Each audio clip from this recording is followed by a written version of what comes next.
Okay, hello. I'm in Mers, which is somewhere in the middle of nowhere in West Germany. And I'm with Emilio Gordoa, who's a percussionist and vibraphone player and various other things. He's the improviser in residence for the Mers Festival for 2019. And he's also on the latest Tone List release, Berlin Split, which is two ensembles, one on each kind of side of the CD. One is a duo with myself and Matthias Muller on trombone, and the other is a trio with Emilio and Adam Melby, who's a double bass player that also lives in Berlin. So I recorded that last year with both of those ensembles around this time, so around summer last year, July or June or something. And the recordings are really, really nice, so we thought it would be nice to release them as a kind of document of that trip and also a creative work in its own right. And it has visual art by Lena Czerniawska as well. There's a nice coincidence to this record, which is that Adam Melby and Matthias Muller are both artists that have performed at Tone List's Audible Edge Festival. And Emilio has not performed at the Audible Edge Festival, but he's about to come to Perth for the very, very first time for a residency project with Lena Czerniawska, Michael McNab and myself through Tura Music. And so we're going to be able to launch the CD there by adding the last missing piece of the puzzle to Australia by bringing Emilio over. So thanks. Yeah, thank you. No, thank you, Josten. Thanks for chatting with me. So I thought maybe, if we had everyone here, we could talk about the whole record and, I could talk to Matthias about our duo and this kind of thing, but we don't really have that. So I thought maybe the better thing to do would just be to introduce you to them. So especially ahead of your trip to Perth, audiences have some context for who you are and can get to know you that way as well as in person, as I'm sure they will. So maybe, if you want to talk about how you got into improvising and experimental work, and especially playing vibraphone, which is a fairly unconventional instrument in this context, I guess. Right. Yeah. Well, in that order, so I came to improvisation. Actually, the background is it's a family background, which is, without knowing there exists such a gender scene all over the world. You mean? Yeah. Exactly, all over the world. And I was improvising since I'm a kid because I grew up with a father who's a drummer. And but it was just very intuitive, as it is until now.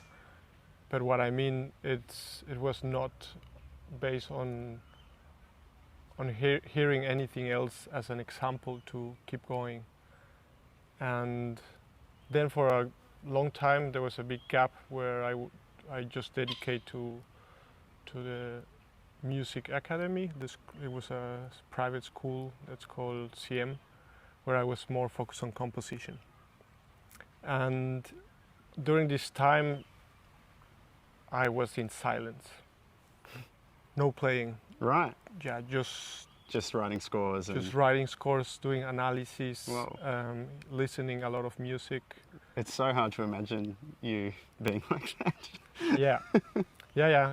It for me it was a very special moment because in some part I was in a very deep concentration of what I'm doing. In the other, I was very impatient, Mhm. like really like it was accumulating something. But important part in my career, Mm. but just was a perfect transition because I had the need to do music, but it was not precisely putting on practice what I learned in the composition studies, but Mm. organizing concerts and where I will also perform. It was my own series, and because I was living there with two guys who are from New Zealand. There was a combinations of backgrounds and what kind of music we like, so we were curating together. And it happens that artists that will pass through Mexico will end up playing there. So that was actually my first window to discover much more musicians that are in the field of improvisation.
Yeah.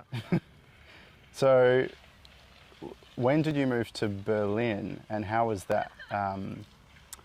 So, for those that don't know, Emilio's been based in Berlin for 8 years now. Is that right? Or, Yeah, nearly Yeah, 8 years. 8 years, yeah. I moved beginning of 2012. yeah, Yeah. and that was after you finished your studies, or a bit after that, or No, it was later because Mhm. actually I interrupted studies and I did my anarchy trip and giving up with any theory for that moment. It was like cleaning up of Mm. a lot of information in my head. So I did my first trip in Europe, but it was just checking. I didn't have big plans, Mhm. and there was some time in France where I listened music, and I went to visit some institutions with the open idea if something fit to me, and I keep studying. But it was more like a undefined road, and just went back to Mexico. Mhm. But that gives me energy, and I started the series right after that. Yeah, and then And there was a couple of years of that, probably 2 years Mm. of running the series in Casa Gesualdo, that's the name. And then moved to Berlin. Mm. The decision Berlin was, of course, some people I met, but Mm. also I didn't know anything, so it was also a nice thing to discover. Like I Right. didn't have so much the stereotype. Better say I didn't know what it was waiting for me. Yeah, right. So you weren't Right. like, I'll move to Berlin because it's a hub for improvised music or something. No, it wasn't not that clear. Yeah, I right. knew a couple of musicians were for me very interesting. Mm. I met Burkhard and Burkhard Bynes. yeah, Lies Albi. They were in Mexico right. doing a trip. Wow. And one of the musicians that passed to the house told me about this Echtzeitmusik website. And I started to look, but I didn't know actually the really intense scene that is going on there, and not only that is happening a lot of things, but that it feels like a very open and almost like a family. Right. And that was a big surprise, and I'm glad it turns to be like that. So it was quite easy to make that move in a way. You felt quite welcomed, and well, because you were playing a lot, right, when you first moved. Yeah. Being a young Mexican who said, "Yeah, I want to move to Europe, and I don't earn any money, but who cares? That I don't have a visa, but who cares? It sounds fun, but easy is not the word. Yeah. It's just like Sure. a lot of decision. Yeah. Struggling for a while without money, and without really the doors open as an artist to be legally there. Yeah. But the community... I see more back that it was a moment of struggle. During this time was like just a kind of constant fight, but like I didn't feel it was worth it. It was so easy to go through hard times because it was parallel going on very fast and very... I met right away the right people, and it feels so natural. That's great. So gradually I felt things are still moving. So it's really interesting. Oh, that's great. At least that you got that support from people to push through that. Yeah. No, the beginning support was there. Like there was awesome. People giving letters to apply for a visa, and I felt the trust, which is not that I didn't feel in Mexico, but it's a different base of connecting. And in Berlin, since it's a city of people getting in and starting or continuing a career, it has this vibe. Everyone is supporting. Yeah, cool. I'm often surprised.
So we're playing we're doing a week-long development in Perth, and then we tour to every capital city except Brisbane and Darwin.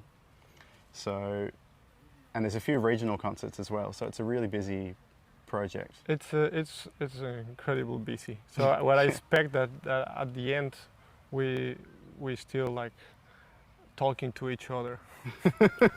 Yeah, let's hope.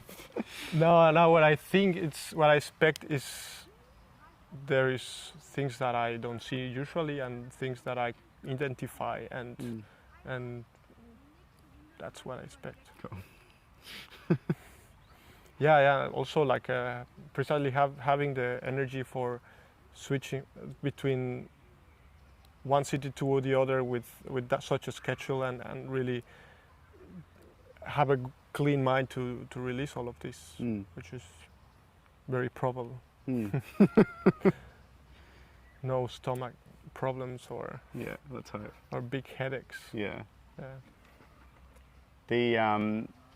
The CD, maybe do you have any comments or things to say about how you were approaching the vibraphone at the time that we were playing? I mean, it was a really casual session, so we were just in Emilio and Lena's flat. We were on the way to see Czerniawska in Oh, that's right. this Czerniawska's spatialization in the planetarium, you know, one of those domes where you can look up and see a simulation You of are the night almost sky. letting down. Yeah, yeah. Wow, I remember that. So we were kind of running late to that and squeezing in this play, which was... Well, if that piece of Czerniawska will have been actually before our session, then I will tell you, I will answer more right away how I approach. Yeah. Because really, I knew the piece, but experience like that was very different. Yeah, it was pretty special. But somehow, I could remember, like I remember that playing with you and having a record before, it's a background to identify your sound. Because it's a record that for mixing we hear it a lot, and for like I have it and I was listening time to time, so it kind of gives you the feeling more of how we interact in that occasion. So right away there was things that, oh, that sounds like our CD. Right. No, like, Yeah. and the same connection with Adam. Adam is a colleague that have You been. play with all the time. We have Move Quintet. We have our duo. We always do our series where we play him and me and different guests. And like, man, it's like many years of collaborating. So it really felt organic. But if I know, I probably will frame it as it's more based on sound and layers and pulse on, off, and the quality of sound must be in pulse or cooperate to what you hear. Is how I see it. Right. Yeah, but also this is my own review. It could be perceived as a very different way. Yeah. I remember when we played, you said something like, "Oh, you're suddenly a really fast player," or something, because I had really switched You switch your instrument. my instrument from this kind of expansive thing with lots of processing patches and different. So I'm using Max MSP to improvise, so different little software programs that do different things. But now mostly I've just been playing one feedback instrument, like a digital feedback system, and it's much faster and more agile. So I remember you saying like, "Oh, this is." Yeah, but the quality of your sounds were keeping similar. Like digital kind digital high granular synthesis, like frequencies and the approach. Even for me, if it's other instruments, still quite what is your musicality involved? That's interesting. Yeah. But yeah, Cool. it was different. Yeah. And, yeah, of course, in this context, I'm doing what I research more in the vibraphone. Not so. I have, for me, it's one thing, improvisation, but I also turn in different ways of improvisation. I feel I'm like many others. I have not one direction Yeah, to of course. improvise, and well, without saying anything, I understand that this is more based on sound and not much on phrases or harmonies relations that are like more related to jazz. No? Yeah. Yeah. Right. So moving on from that, you are not always playing vibraphone anymore. Maybe you never always played vibraphone, but you've got a bass drum set up in your space and glass bells and a prepared piano and a giant circular saw and so it seems, and you've been working on installations, and we've been talking a bit about what might happen in this residency, we don't know yet, but speaking about it as if we're going to make a kind of installation or something. So is that a recent turn in your work? Is that you're kind of expanding the notion of what you are as an instrumentalist or a maker or something? Or Yeah, from one thing is like taking back something like from the past, which was composition. Yeah. Well, this also, but I mean more. There was a moment of studying percussion where I was approaching more the multi percussion, and even I didn't have all these percussions, but I had a professor who has like studio with all the paradise of percussions. And, so what I'm doing is like now I have this feeling or not feeling. I have this wish, but it just matter of time and the space to put all this setup. And now it helps to be on residence where I can expand. And if it's a time where I can open and be more relaxed with that, is this year. Let's see later. But I took advantage of this precisely residence to explore new things. And the working with electronics is not new, but it's a very natural incorporation, because vibraphone shows for me the kind of limits of range in terms of sound. So I expanded with also not different approach. I think the same, but searching for new tools of sound. And it's matter of range and texture. So this bass drum, it's open like the resonance and the range, and it's going back to a membrane, and a little bit rest from resonant metals, which I still incorporating all the time, you know, with my. Well, they're good. Yeah. So this is, if I answer more direct, I have now the chance to do it. Yeah, of course. Yeah. The space, the economics, the freedom, If only everyone could have that. I wish. Yeah. It'd be nice. Yeah. Okay. Do I have anything else to say? I don't think so. Do you have anything else to say? Yeah. Is it same time of lunch in Australia than in here? As in like 7 p.m. 7 p.m. is lunch. Okay. Oh no, as in that's the time we've been having. Breakfast like here, right? At 12? Yeah. For me it's at 7, but we can, you know. No, I'm just very excited to what comes. Yeah. And really thankful with all the organizations, and to you, of course, to set up. Thanks. Yeah. Well, Perth will love you, I'm sure. And it also loved Matthias and Adam. And it will love Lena as well, who's not performing on the album, but she was in the room actually doing some work while we were recording it. So she's basically performing. Yeah. And she's made the great artwork. Right. So we'll complete the Berlin trilogy with the invitation of Emilio to Perth. Thanks to Tura for supporting that as well. We'll launch, as I think I mentioned already, we'll launch Berlin Split on the 16th of August, which will be at the residency, the project showing. So that's at 6 p.m. on the ground floor of Subiaco Arts Centre, and it's free. You can come and grab a drink, and we'll have a kind of informal discussion about what we've been working on, whatever that turns out to be. Present that, and then we'll have this little CD that you can buy as well. Great. Thanks, Emilio. Thanks, MERS. Thanks, the environment of MERS. The environment of MERS. Careful with the mic. There's otters in the lake as well, which maybe you'll see in the audio clips that we put it in, or maybe not.